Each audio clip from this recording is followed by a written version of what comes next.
بسم اللہ الرحمن الرحیم۔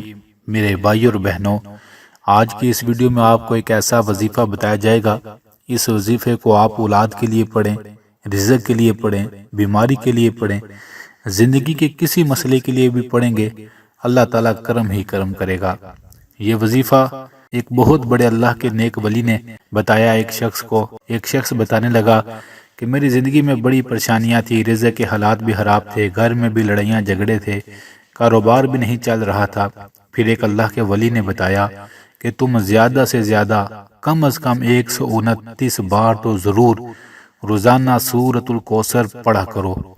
وہ کہنے لگا، میں نے سورۃ الکوثر کا یہ وظیفہ سن کر شروع کر لیا۔ میں نے کہا انشاءاللہ اللہ کا قرآن ہے، اس کی برکت سے بڑے مسئلے حل ہوں گے، میں پڑھوں گا۔ میں نے پڑھنا شروع کر لیا۔ وہ شخص کہنے لگا، میں 2-3 ماہ پڑھتا رہا، میں نے چھوڑا نہیں۔ پھر اللہ نے ایسا کرم کیا کہ میرے رزق کے سارے مسئلے حل ہو گئے۔ میرے گھر سے لڑائیاں جھگڑے پریشانیاں بیماریاں بھی اس سورت کی برکت سے ختم ہو گئیں، اور آج الحمدللہ اللہ تعالیٰ نے مجھے اتنا رزق دیا ہے کہ میں ہزاروں بندوں کو کھلانے والا بن چکا ہوں، اور میری اولاد کے بھی جو مسئلے تھے وہ بھی سارے حل ہو چکے۔ بس میں نے روزانہ سورۃ الکوثر انا اعطیناک الکوثر اس سورت کو پڑھتا رہا اور اللہ سے دعا کرتا رہا۔ میرے بھائی اور بہنوں، آپ کی زندگی میں بھی کوئی مسئلہ، کوئی پریشانی ہے، کوئی بھی غم ہے، آپ اس کی نیت کر کے سورۃ الکوثر کو پڑھیں۔ سورۃ الکوثر میں نہر کوثر کا ذکر ہے، اس میں شان مصطفیٰ صلی اللہ علیہ وآلہ وسلم بیان کی گئی ہے۔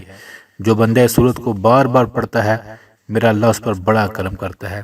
آپ بھی آج سے کسی بھی مسئلے کی نیت کر کے اس وظیفے کو شروع کر لیں، بار بار پڑھیں، پھر دیکھیں اللہ تعالیٰ کیسے راہیں کھولتا ہے۔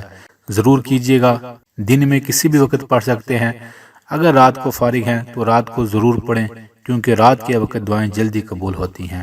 آخر میں ہم سب مل کر اللہ کی بارگاہ میں دعا کرتے ہیں ان تمام بھائیوں اور بہنوں کے لیے دل سے جو کمنٹس میں دعا کا کہتے ہیں، جو نہیں بھی کہتے۔ اے میرے سونے اللہ، ہر انسان کے ہر غم اور پریشانی کو دور فرما دیجئے، آمین آمین۔